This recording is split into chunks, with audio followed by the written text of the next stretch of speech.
യോഹന്നാൻ സുവിശേഷം 17-ാം അധ്യായം 3-ാം വാക്യത്തിൽ കർത്താവിന്റെ വചനം പറയുന്നു, ഏകസത്യദൈവമായ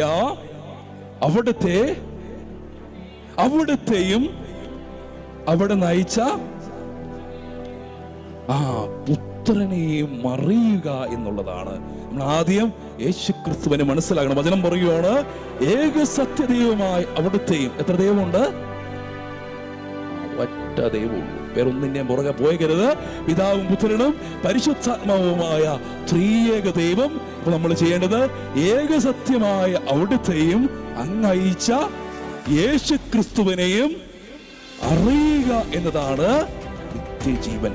അതുകൊണ്ട് സ്നേഹമുള്ളവരെ, നമ്മൾ ഈ ഭൂമിയിൽ ജീവിക്കുന്നത് നിത്യജീവന് വേണ്ടിയിട്ടാണ്.